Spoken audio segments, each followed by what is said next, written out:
ابو ہریرہ سے مروی ہے کہ رسول اللہ صلی اللہ علیہ وسلم نے فرمایا، جو شخص اللہ اور قیامت کے دن پر ایمان رکھتا ہے تو اس کو چاہیے کہ اچھی بات کہے ورنہ خاموش رہے، اور جو شخص اللہ اور آخرت کے دن پر ایمان رکھتا ہے اسے چاہیے کہ اپنے پڑوسی کی عزت کرے، اور جو شخص اللہ اور یوم آخرت پر ایمان رکھتا ہے اسے چاہیے کہ اپنے مہمان کی عزت کرے۔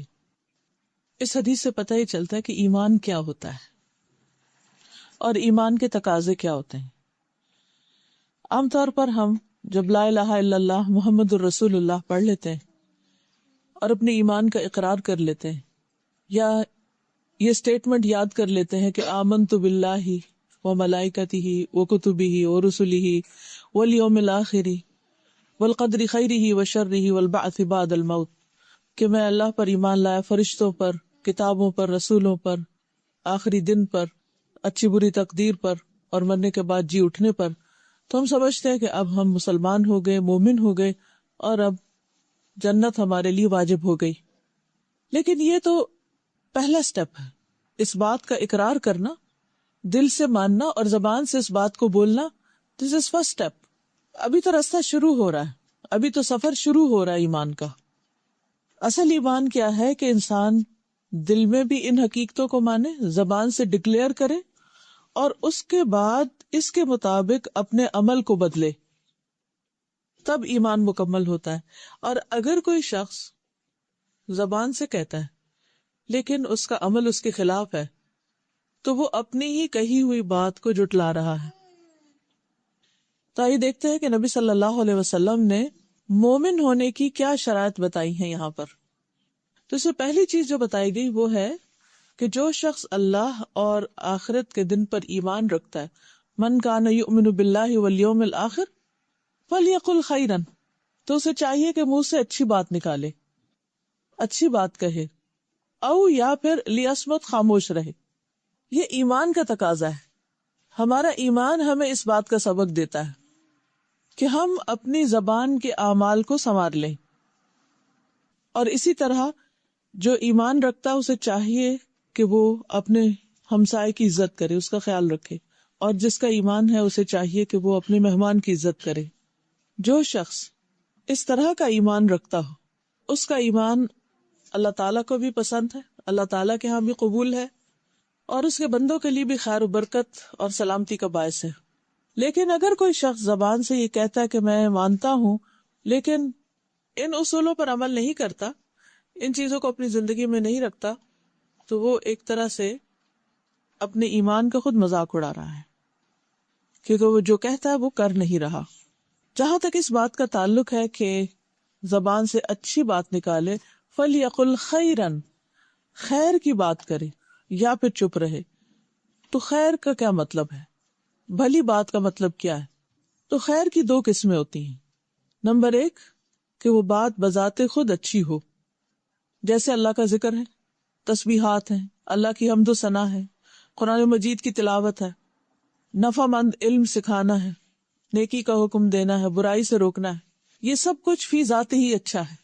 کہ مثلا اگر کوئی سبحان اللہ، الحمدللہ، اللہ اکبر پڑھ رہا ہے یا قرآن کی کوئی سورت تلاوت کر رہا ہے تو کوئی بھی شخص یہ نہیں کہہ سکتا کہ یہ کوئی غلط بات کر رہا ہے، ہر ایک کہے کہ بہت اچھی بات ہے۔ لیکن بعض باتیں قرآن کی آیات نہیں ہوتی، ذکر کے الفاظ نہیں ہوتے، وہ کوئی دنیا کی بات ہوتی، کوئی فائدہ مند بات ہوتی، اور اس کے پیچھے کہنے کا مقصد یا جو نیت ہے وہ بھی اچھی ہوتی، تو وہ بات بھی اچھی ہوتی۔ یعنی نمبر ایک کیا ہے کہ جو قرآن اور حدیث کے الفاظ ہیں، یہ ذکر اذکار ہیں، یہ اچھی بات ہے۔ اور نمبر دو، جس کے پیچھے مقصد اچھا ہے۔ بعض اوقات جب انسان اچھے نیت اور اچھے مقصد کے ساتھ کسی کو کوئی مشورہ دیتا ہے، کسی کا غم دور کرتا ہے، کسی کا خیال رکھتا ہے، کسی کی وحشت دور کرتا ہے، کسی کے لیے کوئی آسانی پیدا کرتا ہے یا اس کے دل میں کوئی خوشی پیدا کرتا ہے۔ بعض اوقات آپ دیکھیں کہ ہلکے پھلکے جوکس جو ہوتے ہیں وہ کس لیے ہوتے ہیں؟ کہ دوسرا شخص خوش ہو جائے، اس میں کوئی جھوٹ نہیں ہوتا، کوئی غلط بیانی نہیں ہوتی، لیکن نہ تو وہ قرآن کی آیت ہوتی ہے، نہ وہ کوئی حدیث ہوتی ہے، مگر وہ بات اچھی ہوتی ہے کیونکہ اس کے کہنے کے پیچھے نیت اچھی ہے۔ اور نیت کیا ہے کہ دوسرے کو خوش کر دیا جائے، تو یہ بات بھی اچھی ہے. تو ایک ہے الخیر فی ذاتہ اور ایک ہے الخیر لغیرہ. رسول اللہ صلی اللہ علیہ وسلم نے فرمایا کسی کو نیکی کرتے وقت معمولی نہیں سمجھنا چاہیے، خواہ اپنے مسلمان بھائی کو کھلے دل سے ملنا، کھلی پیشانی کے ساتھ ملنا، کشادہ چہرے کے ساتھ یعنی اسمائل کرتے ہوئے، اور خواہ کسی تنہا انسان کی گھبراہٹ اس کے ساتھ رہ کر دور کرنا، تو یہ بھی خیر کی بات ہے. مثلا بعض اوقات کسی کا کوئی عزیز پیارا دوست رشتہ دار قریبی رشتوں میں سے کسی کا شوہر یا بیٹا یا کوئی بہن بھائی اس کا فوت ہو جاتا ہے، تو اس کے بعد وہ بہت غم کا شکار ہو جاتا ہے انسان، یا ڈپریشن میں جانے لگتا ہے یا تنہائی کا شکار ہو جاتا ہے. بعض بہت عزیز پیارے رشتے جب دنیا سے چلے جاتے ہیں تو آپ نے دیکھا ہوگا یہاں بھی بہت سے لوگ بالکل اکیلے ہو جاتے ہیں. ہسبینڈ وائف رہ رہے ہیں، کوئی ایک چلا گیا تو ایک رہ گیا پیچھے. اب بچے اپنی اپنی زندگی میں ہیں. اب ماں باپ کا دل ہوتا ہے کہ جہاں ان کی اپنے آرام کی جگہ وہیں پر رہے، اور بچوں کا کیا دل چاہتا ہے کہ جو ان کی کنوینئنس کی جگہ ہے وہ اس میں رہیں. تو زندگی بہت مشکل ہو جاتی ہے بعض اوقات. اسی طرح کئی دفعہ تو اپنے رشتہ دار ہوتے ہیں، جان پہچان کے لوگ ہوتے ہیں، کئی دفعہ غیر ہوتے ہیں، اور کئی دفعہ نان مسلم ہوتے ہیں.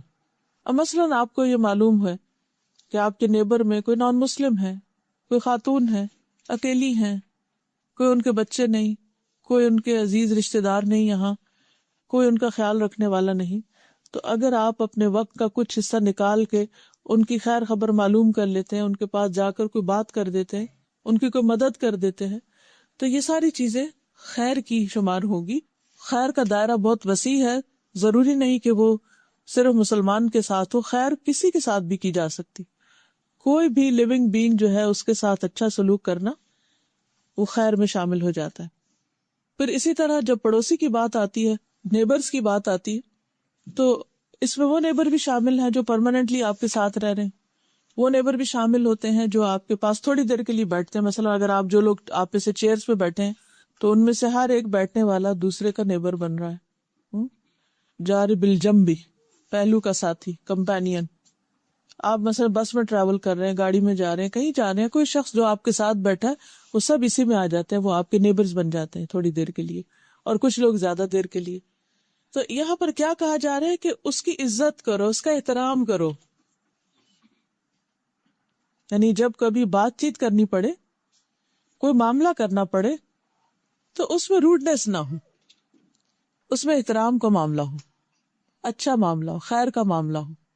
اب ہوتا یہ کہ بہت دفعہ انسان کو جب انسانوں کے ساتھ واسطہ پڑتا ہے تو ضروری نہیں ہوتا کہ ہر چیز میں 100% دو لوگ اتفاق کریں، کیونکہ اللہ تعالیٰ نے ہر ایک کی عقل سمجھ مختلف رکھی ہے، اس لیے ہر ایک کا انداز سوچنے کا، کام کرنے کا مختلف ہوتا ہے.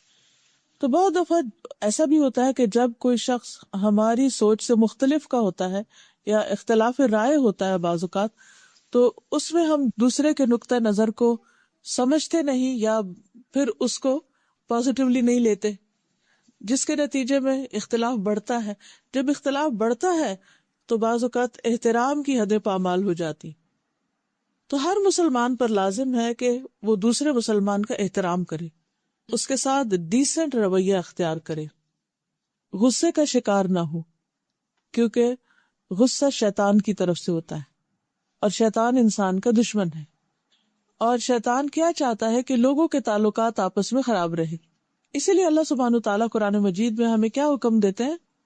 قُلْ لِعِبَادِي يَقُولُ الَّتِي هِيَ أَحْسَنُ إِنَّ الشَّيْطَانَ يَنزَغُ بَيْنَكُمْ.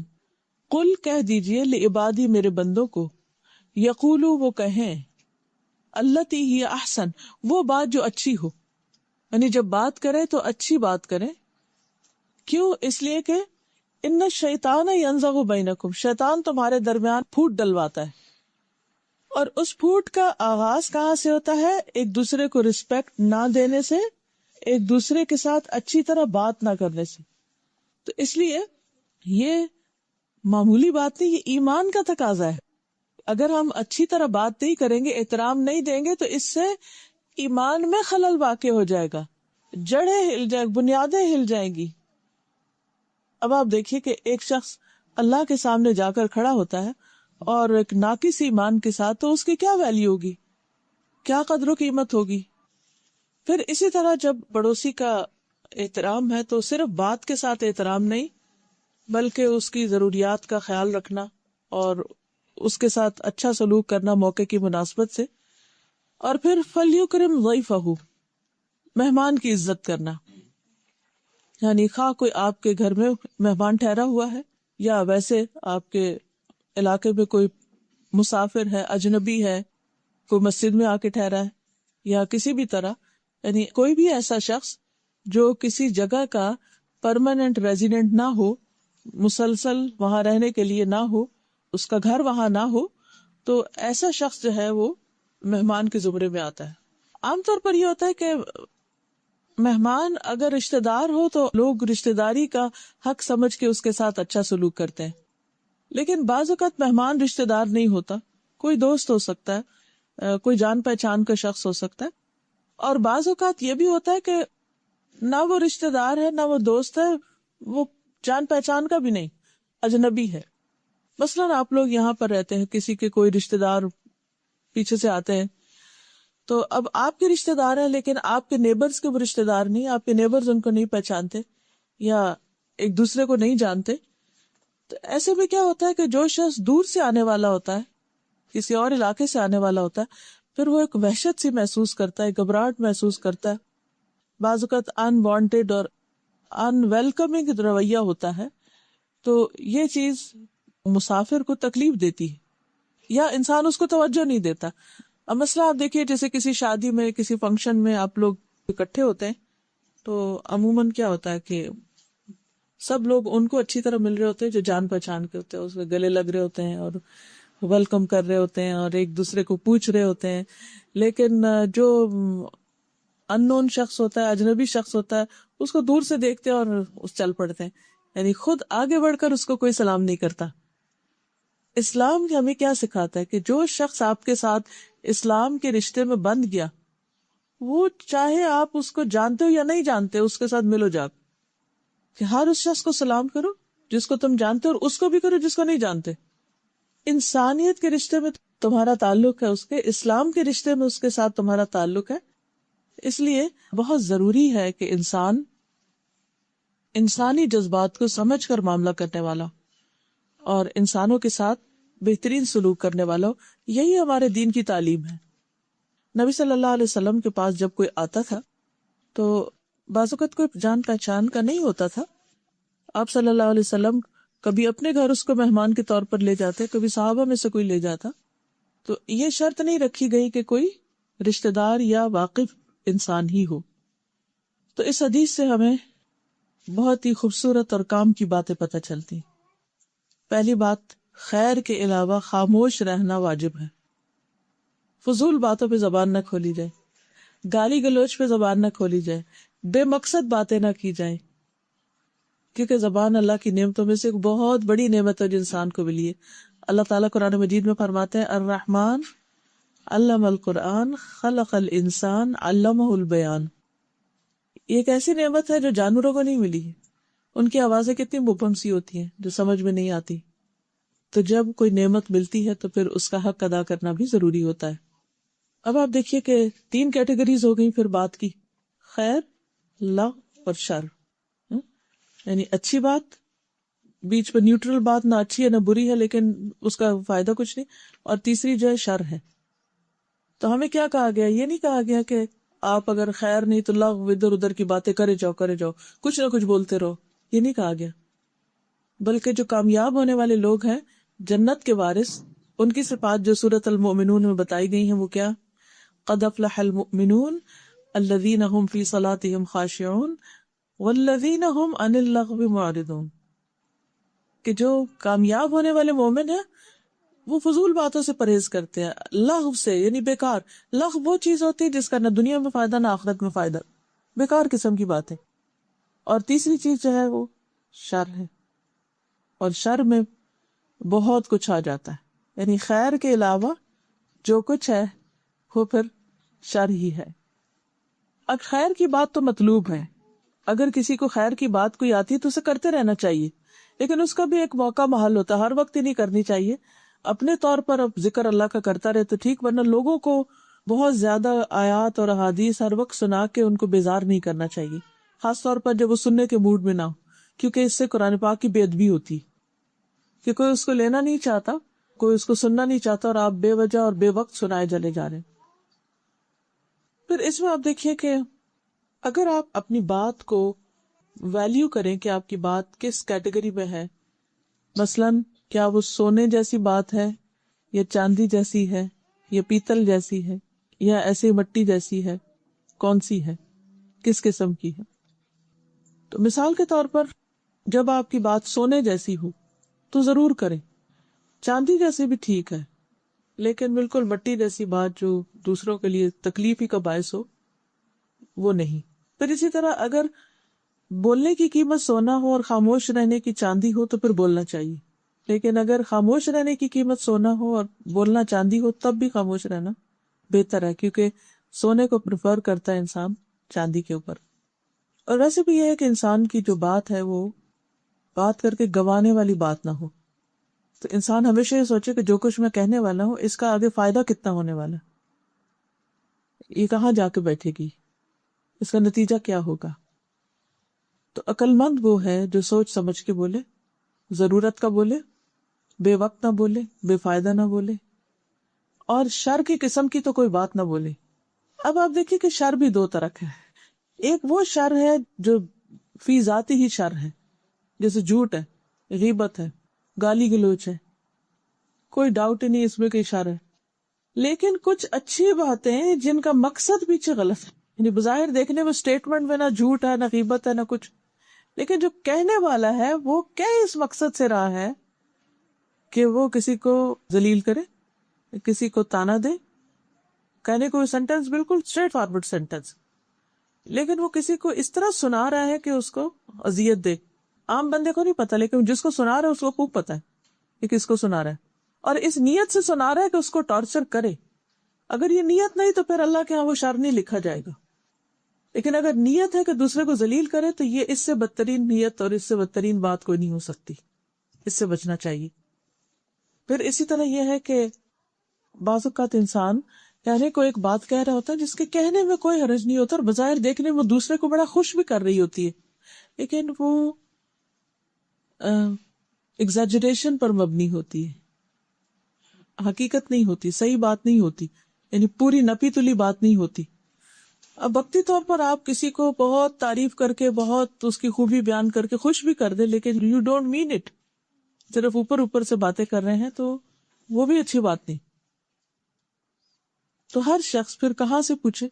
اپنے آپ سے پوچھے، کیا میں غلط بیانی تو نہیں کر رہا؟ کیا میں کسی کی اذیت کا سبب تو نہیں؟ کیا میں کسی کی سمع خراشی تو نہیں کر رہا کہ خواہ مخواہ کی باتیں کر کے دوسرے کو تنگ کر رہا ہوں؟ اور پھر یہ بھی ہے کہ کس جگہ پر کر رہے ہیں۔ مثلاً آپ تلاوت ہی کر رہے ہیں لیکن کسی سوئے ہوئے شخص کے پاس کر رہے ہیں، تو پھر کیا خیال ہے تلاوت لیکن سونے والے کی نیند ڈسٹرب کر رہے ہیں، سونے والے کو آپ ڈسٹرب کر رہے ہیں۔ تو اب آپ دیکھیے کہ جب آپ سونے والے کو ڈسٹرب کریں گے تو چاہے آپ تلاوت ہی کر رہے ہو، وہ آپ کا کیا بن جائے گا؟ پھر ٹھیک نہیں رہے گی بات۔ تو اس سے بھی بچنا چاہیے۔ تو زمان، مکان، کوالٹی، کوانٹٹی، یہ سب میٹر کرتا ہے۔ کون سی بات آپ نے کس ٹائم پر کی، کس جگہ پر کی، کتنی مقدار میں کی، اور کس کوالٹی کی تھی، سونا تھی چاندی تھی۔ تو اگر انسان ان ساری چیزوں کو ناپ تول کے بولے تو کوئی خرابی نہ ہو، کوئی جھگڑا اور فساد ہی نہ ہو۔ اور ایمان کا تقاضا یہی ہے کہ ایسا ہی کرو، تب ایمان مکمل ہوگا۔ فجر کا وقت ہے اور آپ اپنے پیاروں کو اٹھانا چاہتے ہیں، ایک بار اٹھایا، دو بار اٹھایا، نہیں ادھرے، آپ نے اپنی فجر کی نماز پڑھ کے اس کے بعد تلاوت اس نیت سے شروع کر دی کہ ان کی آواز میں سنیں گے تو شاید۔ جی، تو ابھی میں نے عرض کیا نا کہ مقصد کیا ہے؟ مقصد ہے کہ گھر والے اٹھ جائیں، تو یہ اچھا مقصد ہے یا برا مقصد ہے؟ اب اگر آپ یہی آدھی رات کو اٹھ کے یا تہجد کے وقت، جبکہ دوسروں کے اوپر تہجد فرض نہیں، اس وقت اگر آپ کر رہے ہیں تو وہ ٹھیک نہیں، لیکن آپ فجر پڑھ چکے اور دوسروں کا اب اٹھنا ہی چاہیے، اس وقت پڑھ رہے ہیں تو اس میں کوئی حرج نہیں۔ اب آپ اس کو خود بھی غور کیجئے دیکھیں میں نے آپ کو جو کرائٹیریا دیا نا، مکان، جگہ کون سی ہے، زمان، ٹائم کون سا ہے، وہی کام اگر ایک وقت میں کریں گے تو بہت ہی اچھا ہے، اور دوسرے وقت میں کریں گے تو وہی اچھا نہیں. اور پھر کتنا کر رہے ہیں اور کس کوالٹی کا کر رہے ہیں. کوالٹی سے مراد ہے کہ کس انداز سے اور کس طریقے سے اور کس درجے کا وہ دوسروں کو فائدہ پہنچا رہا ہے. کیونکہ کچھ چیزیں ایسی ہوتی ہیں کہ جو آپ کرتے ہیں آپ کے نزدیک وہ سونے کے بھاؤ ہے، لیکن وہ دوسرے کے نزدیک اس کی کوئی ویلیو نہیں، وہ اس کو مٹی کے بھاؤ بھی نہیں لیتا. تو پھر آپ کو کیا کرنا چاہیے؟ مثلا قرآن کی ایک آیت سونے سے بھی مہنگی ہے. ایک شخص وہ ہے کہ جو طلبگار ہے اس کا، اور ایک وہ ہے کہ اس کے اوپر مار ہے وہ. تو پھر ہمیں سوچ سمجھ کے اس کو استعمال کرنا چاہیے. رسول اللہ صلی اللہ علیہ وسلم نے فرمایا ہر آدمی کی انتہائی بابرکت اور انتہائی منحوس چیز اس کی زبان ہے. اسی زبان سے برکتیں آتی ہیں اور اسی زبان سے نحوستیں آتی ہیں. اسود کہتے ہیں کہ میں نے رسول اللہ صلی اللہ علیہ وسلم سے عرض کیا، یا رسول اللہ صلی اللہ علیہ وسلم مجھے کوئی وصیت فرمائیے. آپ نے فرمایا اپنے ہاتھ کو قابو میں رکھو، یعنی ہاتھ سے کسی کو تکلیف نہیں دو. میں نے کہا کہ اگر میرا ہاتھ قابو میں نہ رہے تو پھر کیا کروں؟ اگر میرا ہاتھ قابو میں نہ رہے تو پھر کیا چیز قابو میں رہ سکتی؟ آپ نے فرمایا زبان کو قابو میں رکھو، اس کا دروازہ بند کر دو. میں نے کہا اگر زبان قابو میں نہ رہے تو فرمایا پھر تم اپنے ہاتھ کو اچھے کام کے لیے بڑھاؤ اور اپنی زبان سے اچھی بات کرو. فَلْيَقُلْ خَيْرًا، چاہیے کہ اچھی بات کرے ورنہ چپ رہے. اب یہ جو باتیں تین طرح کی ہوتی ہیں، ایک خیر ہوتی ہے، ایک شر ہوتی ہے، اور ایک بیچ کی لغو ہوتی ہے. نہ وہ خیر ہوتی ہے نہ وہ شر ہوتی ہے، اس میں کوئی فائدہ نقصان کچھ بھی نہیں ہوتا، لیکن وہ بھی بیکار ہے.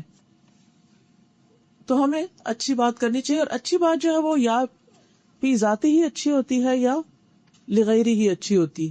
خیر لغیری ذات میں کیا ہے، جیسے قرآن اور ذکر اذکار وغیرہ، اور لغیری ہی کا مطلب ہے جس بات کے وہ بظاہر قرآن اور سنت کا لفظ یا آیت یا حدیث تو نہیں، لیکن کوئی اچھی بات ہے، لیکن اچھی نیت سے کہی گئی.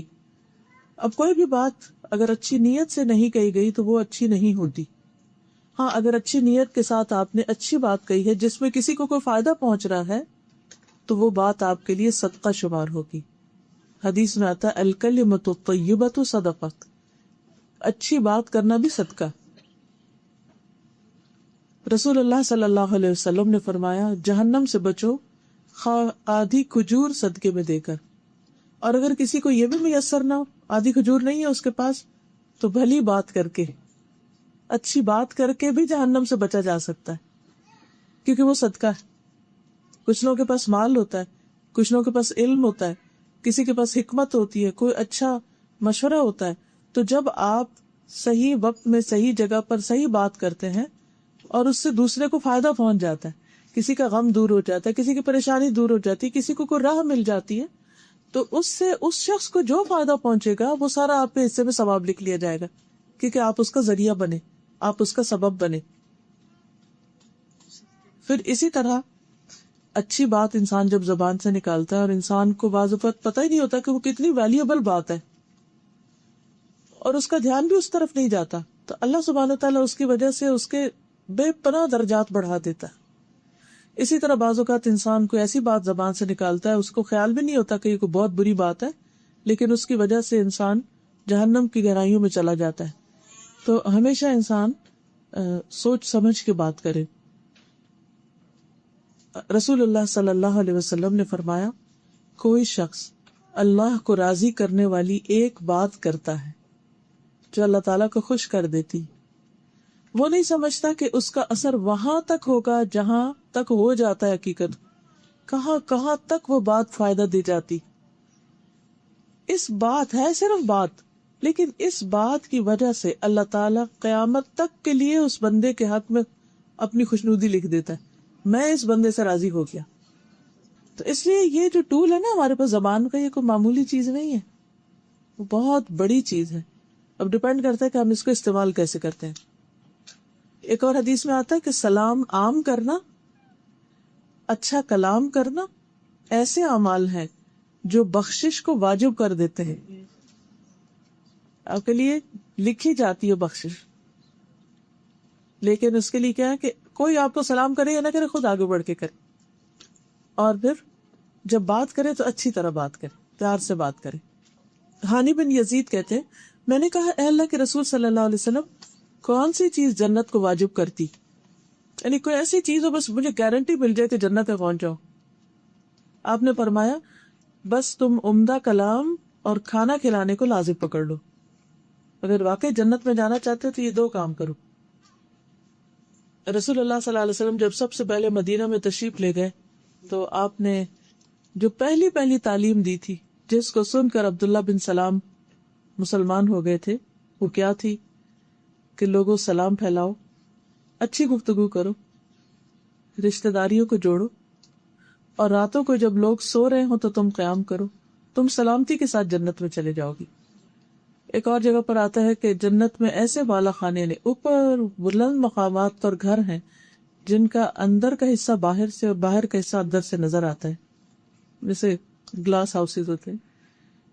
ایک بدو نے پوچھا یا رسول اللہ صلی اللہ علیہ وسلم یہ کس کے لیے ہیں، اتنے خوبصورت گھر کس کے ہوں گے؟ فرمایا اس شخص کے لیے جو بات اچھی کرے، ضرورت مندوں کو کھانا کھلائے، اور جب رات کو لوگ سو رہے تو صرف اللہ کے لیے تہجد کی نماز ادا کرے، تو اس کو یہ بہترین گھر ملے. اس کے برعکس اگر کوئی شر کی بات کرتا ہے تو وہ ناراضگی کی بات ہے، جہنم میں جانے کی بات ہے، بالکل اس کے اپوزٹ بات آتی. اور لغو بھی انسان کی کامیابی کے راستے میں رکاوٹ ہو جاتی، کیونکہ نہیں پتا ہوتا کہ وہ انسان کے لیے مائنس، اس کے نیکیوں کو مائنس کر دے. اور اگر انسان کو نہیں سمجھ آ رہی کہ کیا بات کرنی تو ضروری نہیں ہوتا بولنا. بعض اوقات ہم سمجھتے ہیں کہ ہم اپنا مشورہ ہر صورت دیں، چاہے کوئی مانگے یا نہ مانگے، کوئی پوچھے یا نہ کچھ. تو ایسی صورت میں جو اگر آپ کو خود سمجھ نہیں آ رہی کہ آپ کی بات کس طرف کو جا رہی ہے تو بہتر ہے خاموشی اختیار کی جائے، کیونکہ حدیث میں آتا ہے کہ من صمت نجا، جس نے خاموشی اختیار کی وہ نجات پا گیا. دنیا میں بھی اس کو کوئی نہیں پکڑ سکتا کیونکہ اس نے بات کہی نہیں. اور یہی وجہ ہے کہ اگر آپ کسی کی برائی نہیں کرتے، کسی پہ کوئی الزام تراشی نہیں کرتے، کسی کا برا نہیں چاہتے، تو آپ کو کوئی ڈر بھی نہیں ہوتا، کیونکہ آپ کو اپنا پتہ ہے کہ آپ نے کسی کے خلاف کوئی نفرت نہیں پھیلائی، کوئی کسی کو تنگ نہیں کیا، کسی کو ستایا نہیں، کوئی آپ کا کیا کر سکتا. انسان جب بولتا ہے اور غلط بولتا ہے تو وہ دراصل دوسرے کے ہاتھ میں اپنے خلاف ہتھیار پکڑا دیتا ہے، اب مارو مجھے. نبی صلی اللہ علیہ وسلم زیادہ تر خاموش رہتے تھے، البتہ آپ کی موجودگی میں صحابہ شعر بھی پڑھتے تھے. آپ کبھی ہنستے بھی تھے لیکن اکثر تبسم فرماتے، یعنی لوگوں کی باتیں سن کر مسکرا دیتے.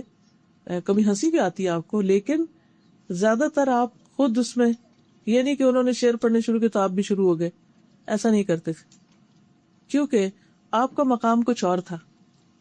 ایک چیز ایک عام انسان کے لیے کوئی گناہ کی بات نہیں ہو سکتی، لیکن مقربین کے لیے وہ چیز پسندیدہ نہیں ہو. وہ کہتے ہیں نا کہ حسنات الابرار سیئات المقربین. حسنات الابرار یعنی جو عام نیک لوگ ہیں ان کی جو نیکیاں ہوتی ہیں بعض اوقات وہ مقربین کے حق میں سیئات ہوتی ہیں. جو اللہ کے مقرب پسندیدہ بندے ہوتے ہیں ان کو وہ زیب نہیں دیتی. پھر اسی طرح رسول اللہ صلی اللہ علیہ وسلم نے فرمایا جس نے اپنے غصے پہ قابو پا لیا اللہ تعالیٰ اس سے اپنا عذاب روک لے گا. یعنی جس نے اپنی زبان کنٹرول کی، غصہ کنٹرول کیا، اللہ تعالیٰ اس سے آگ کو کنٹرول کر دے گا، روک دے گا. اور جس نے اپنی زبان کی حفاظت کی اللہ تعالیٰ اس کے عیبوں پر پردہ ڈال دے گا، اس کے عیب پوشی کرے گا. نبی صلی اللہ علیہ وسلم نے فرمایا اللہ تعالیٰ اس بندے پر رحم فرمائے جس نے کوئی بات کی تو فائدے کی اور اگر وہ خاموش رہا تو سلامت رہا. یعنی بولتا ہے تو فائدے کا بولتا ہے، ورنہ چپ رہ کے سلامت رہتا ہے. صوبان کہتے ہیں کہ رسول اللہ صلی اللہ علیہ وسلم نے فرمایا خوشخبری ہے اس کے لیے جس نے اپنی زبان پہ قابو پا لیا، اسے اس کے گھر نے کشادگی اور گنجائش دی، یعنی اس کے گھر میں اس کے لیے موضوع ٹھکانا ہے، اور وہ اپنے گناہ پر رویا. تو ایسا شخص جو ہے اس کے لیے خوشخبری، یعنی بہترین کردار کا مالک ہے. پھر ہمسایوں کی بات آتی تو ہمسایوں کا کیا ہے کہ رسپیکٹ دینا، ان کو ان کے حقوق کا خیال رکھنا، ان کو اہمیت دینا، امپورٹنس دینا، ضرورت کے وقت ان کے کام آنا. اسی طرح انسان کی خوش قسمتی کی 4 چیزیں، 4 علامتیں: نیک بیوی، کھلا گھر، نیک ہمسایہ، اچھی سواری. یہ 4 چیزیں جس کے پاس ہو انتہائی خوش قسمت انسان ہے. اور 4 چیزیں بدبختی کی علامت ہے: بری بیوی، تنگ گھر، برا ہمسایہ، بری سواری۔ یہ چاروں چیزیں انسان کی زندگی حرام کر کے رکھ دیتی ہیں۔ تو ہمیں یہ دیکھنا چاہیے کہ ہم دوسروں کے حق میں کیسے ہمسائے۔ حضرت عبداللہ بن عمر سے روایت ہے، رسول اللہ صلی اللہ علیہ وسلم نے فرمایا، اللہ کے نزدیک بہترین دوست وہ ہیں جو اپنے دوست کے لیے بہتر ہیں۔ بہترین ساتھی وہ ہے خیر الاصحاب۔ اصحاب کا لفظی ترجمہ تو ساتھی، کمپینین کیا جاتا ہے، وہی ٹھیک ہے، لیکن دوست ساتھی کے معنوں میں بھی استعمال ہوتا ہے۔ اور بہترین پڑوسی وہ ہیں جو اپنے پڑوسی کے حق میں اچھے ہیں۔ ہمسائے کا اتنا بڑا مقام ہے کہ انسان کے اچھے یا برے ہونے کا سرٹیفکیٹ وہ دیتے ہیں۔ حدیث میں آتا ہے، ایک آدمی نے پوچھا کہ مجھے کیسے پتا چلے گا جب میں نیکی کروں یا برائی کروں تو میں نیک ہوں یا نہیں؟ مجھے کیسے پتا چلے گا میں کہاں ہوں، میں اچھا ہوں کہ نہیں؟ آپ کو کبھی ایسا خیال آتا ہے اپنے بارے میں، پتہ نہیں میں نیک ہوں کہ نہیں، پتہ نہیں میں اچھا ہوں کہ نہیں، پتہ نہیں میں کیسا ہوں، کون ہوں؟ رسول اللہ صلی اللہ علیہ وسلم نے فرمایا، جب تمہارے نیبرز کہیں کہ تم نے اچھا کام کیا ہے تو تم اچھے، اور جب وہ کہیں کہ تم نے برا کیا ہے تو تم برے، یعنی تمہاری گواہی تمہارے نیبرز دیں گے کہ تم کون۔ ایک اور حدیث میں آتا ہے، صحیح الجامع صغیر کی روایت ہے، جب تمہارے پڑوسی تمہاری تعریف کریں تو تم محسن ہو، اور اگر تمہارے پڑوسی تمہاری برائی کریں تو تم گناہگار ہو۔ اپنا مقام اپنے پڑوسی کی نظر میں پہچانو، نیبر سے پوچھو کہ کون۔ ہو سکتا ہے آپ کہیں کہ ہمارے تو نیبرز جو ہیں وہ نان مسلم ہیں، ہمارا کوئی سلام دعا نہیں ان سے، ہم نہیں جانتے وہ کون ہے، وہ نہیں جانتے ہم کون ہیں، لیکن اس کے باوجود بھی لوگ آپ کو جانتے ہوتے ہیں۔ آپ اپنا گاربیج کہاں پھینکتے ہیں، آپ اپنا لان کب موو کرتے ہیں، کب کیا صفائی کرتے ہیں، کیا نہیں کرتے، گھر میں شور ہنگامہ کیا کرتے ہیں، اگر اوپر نیچے رہتے ہیں تو کیسے رہتے ہیں، بیسمنٹ میں جو رہتے ہیں وہ آپ کے بارے میں کیا کہتے ہیں، یعنی وہ کوئی نہ کوئی اوپینین آپ کے بارے میں ضرور رکھتے ہیں۔ تو سوچئے ان کا اوپینین کیا ہے آپ کے بارے میں، کہ آپ کون ہیں۔ اسی طرح ہسبینڈ وائف ایک دوسرے کے لیے کمپینین ہے، ساتھی، ایک دوسرے کے نیبر ہی ہیں ایک طرح سے وہ بھی۔ تو آپ صلی اللہ علیہ وسلم نے کیا فرمایا کہ تم میں سے بہترین وہ ہیں جن کے اخلاق اچھے ہوں، اور ان کے اخلاق اچھے ہیں جو اپنے گھر والوں کے لیے اچھے۔ اگر کسی کا اخلاق اپنے گھر میں اچھا نہیں، گھر والوں کے ساتھ وہ بدتمیزی کرتا ہے، گھر والوں کے ساتھ بد اخلاقی کرتا ہے، تو وہ حقیقت میں اچھا نہیں۔ رسول اللہ صلی اللہ علیہ وسلم نے فرمایا، اس نے اخلاق اور اچھی ہمسائیگی شہروں کو آباد کرتی ہے اور عمر میں اضافے کا باعث بنتی ہے۔ لمبی زندگی ملتی ہے ان لوگوں کو جو اچھے اخلاق والے اور اچھے ہمسائے ہوتے ہیں۔ تو اس کے لیے اچھا ہمسایہ بننے کے لیے اپنے ہمسایوں کے کھانے پینے کی ضرورت کا خیال رکھنا، ضرورت کے وقت مدد کرنا، کوئی فوت ہو جائے تو اس کی تعزیت کو جانا، اس کے کفن دفن کا انتظام کرنا، بیمار ہو جائے تو اس کا پوچھنا، نان مسلم بھی ہو تو ان کا بھی خیال رکھنا۔ عبداللہ بن عمر کہتے ہیں کہ انہوں نے ایک بکری ذبح کی، پھر پوچھا، کیا تم نے میرے یہودی ہمسائے کی طرف بھی کچھ بھیجا؟ کیونکہ میں نے رسول اللہ صلی اللہ علیہ وسلم سے سنا، آپ فرماتے تھے، جبریل مجھے ہمسائے کے بارے میں اتنی وصیت کرتے رہے کہ مجھے خیال ہوا کہ کہیں اس کو میرا وارث ہی نہ بنا دے۔ پھر ضرورت پڑنے پر دروازہ بند نہ کرنا۔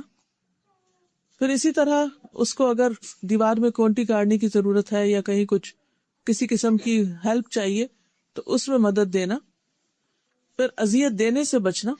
نبی صلی اللہ علیہ وسلم نے 3 بار فرمایا، واللہ، اللہ کی قسم، لا یؤمن، واللہ لا یؤمن، واللہ لا یؤمن، اللہ کی قسم وہ مومن نہیں، وہ مومن نہیں، اس کا ایمان ہی نہیں۔ پوچھا گیا کون مومن نہیں؟ فرمایا جس کے شر سے اس کا پڑوسی محفوظ نہیں، جو اپنے نیبرز کو تکلیف دیتا ہے، وہ مومن ہی نہیں۔ پھر اسی طرح آپ نے فرمایا پڑوسی کو تکلیف دینا نیکیوں کو اس طرح مٹا دیتا ہے جس طرح سورج برف کو مٹاتا ہے، یعنی سورج نکلتا تو برف میلٹ ہونا شروع ہو جاتی ہے، اسی طرح پڑوسیوں کو تکلیف دینے سے نیکیاں میلٹ ہونے لگتی ہیں، ختم ہونے لگتی ہیں۔ نبی صلی اللہ علیہ وسلم کو بتایا گیا کہ ایک عورت کثرت سے نماز، روزہ، صدقہ کرنے میں مشہور ہے، لیکن اپنی زبان سے پڑوسیوں کو تنگ کرتی ہے۔ آپ نے فرمایا وہ جہنمی ہے۔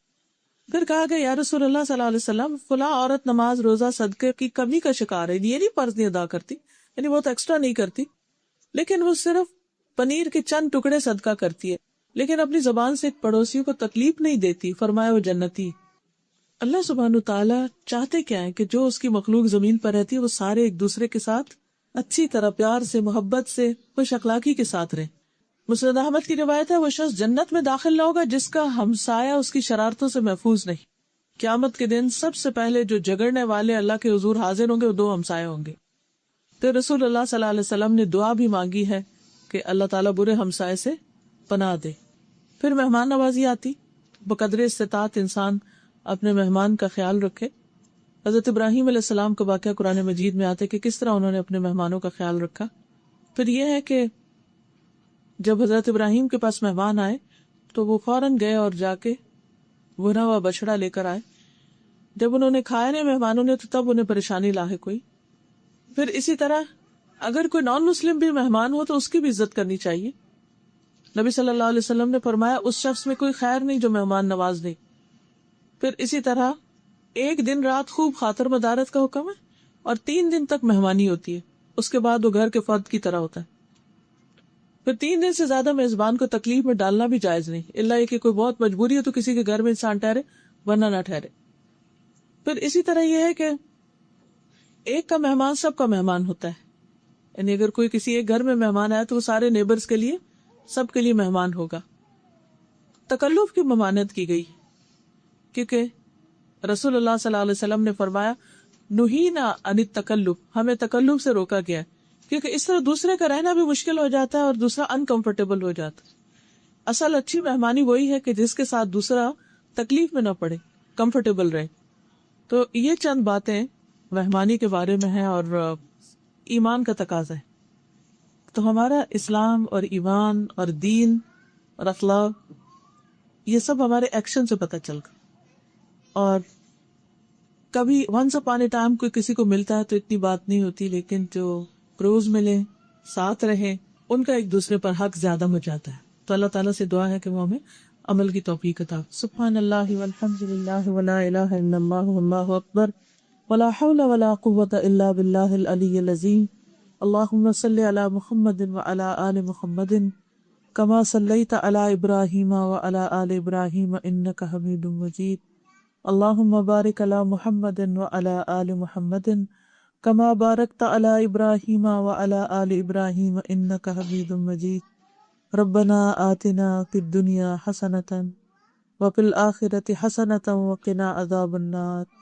ربنا لا تزغ قلوبنا بعد اذ ہدیتنا وہب لنا من لدنک رحمۃ انک انت الوہاب۔ ربنا ہب لنا من ازواجنا وذریاتنا قرۃ اعین وجعلنا للمتقین اماما۔ یا اللہ پاک جو کچھ ہم نے پڑھا ہے، سنا ہے، سیکھا ہے، سکھایا ہے، ہمیں اس پر عمل کی توفیق عطا فرما۔ اللہ ہمیں جہنم کی آگ سے بچا لے، جنت الفردوس میں جگہ عطا فرما۔ یا رب العالمین تو ہمارے اخلاق کو بہترین کر دے، ہمارے معاملات کو بہترین کر دے، ہمیں اپنی زبان کو کنٹرول کرنے کا طریقہ سکھا دے۔ یا اللہ تو ہمیں، ہماری اولادوں کو، ہمارے شوہروں کو، ہمارے بچوں کو، سب کو نیک ہدایت عطا فرما۔ یا اللہ ان سب کے اندر ایمان اور تقوی پیدا کر دے، ہم سب کو اپنے راستے پہ چلنے کی توفیق دے۔ اللہ اس دین کو، ایمان کو ہماری نسلوں میں جاری و باقی رکھنا۔ یا اللہ تو ہم سب کا خاتمہ اور انجام بخیر کرنا۔ اللہ تو ہم سب سے راضی ہو جا۔ رب